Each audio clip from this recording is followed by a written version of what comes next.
Dr. Sudha from Sudha Hospital, Hyderabad. 28th May, World Menstrual Hygiene Day.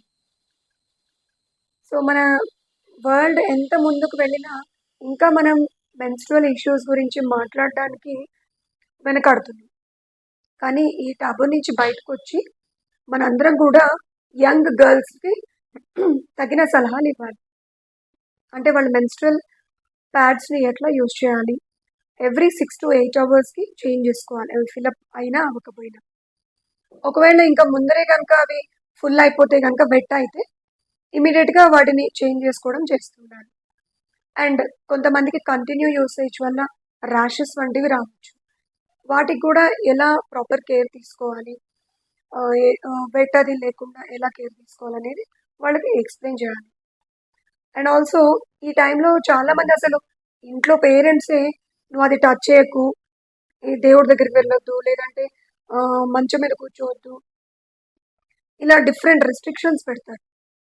So ఇవన్నీ కూడా మనం తిరిగి ఆలోచించుకుని వాళ్ళని ఇబ్బంది పెట్టకుండా ఉండే విధంగా ఏవైతే అవసరమో అంతవరకే వాళ్ళకి ఎక్స్ప్లెయిన్ చేసి, అంటే ఈ టైంలో కొంచెం రెస్ట్ అవసరము అండ్ కొన్ని రెస్ట్రిక్షన్స్ అవసరం, బట్ వాళ్ళని పూర్తిగా రెస్ట్రిక్ట్ చేయకుండా వాళ్ళకి ఫ్రీగా వాళ్ళ వర్క్ వాళ్ళు చేసుకునేటట్టుగా అండ్ వాళ్ళ ఎమోషన్స్ దెబ్బతినకుండా వాళ్ళకి ఎక్స్ప్లెయిన్ చేస్తున్నారు.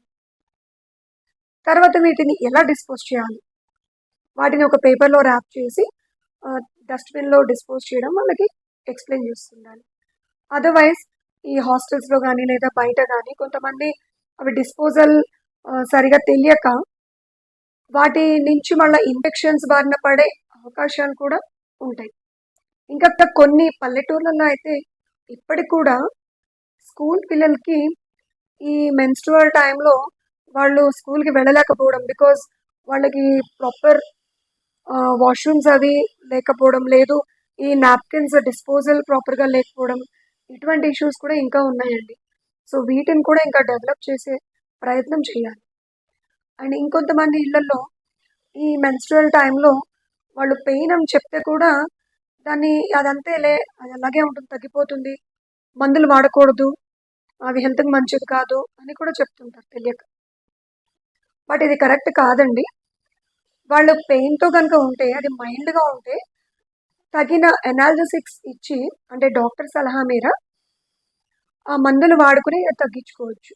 ఒకవేళ అది ఎక్కువ అయ్యి వాళ్ళు స్కూల్కి కూడా వెళ్ళలేక ఆర్ కాలేజెస్కి ఆర్ వర్క్కి వెళ్ళలేని పరిస్థితుల్లో ఉంటే కనుక అది ఇమ్మీడియట్గా గైనకాలజిస్ట్ తోటి సంప్రదించి దానికి తగిన ట్రీట్మెంట్ ఇవ్వడం కూడా చాలా ఇంపార్టెంట్.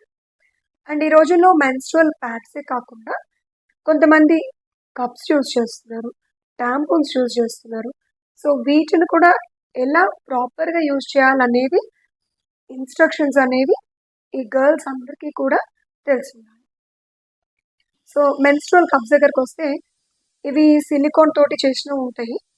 సో ఇంత పొడుగున ఉండి అవి వీళ్ళు ప్రాపర్గా వెజైనాలోకి ఎలా ఇన్సర్ట్ చేసుకోవాలనేది వీళ్ళకి ఎక్స్ప్లెయిన్ చేయాలి.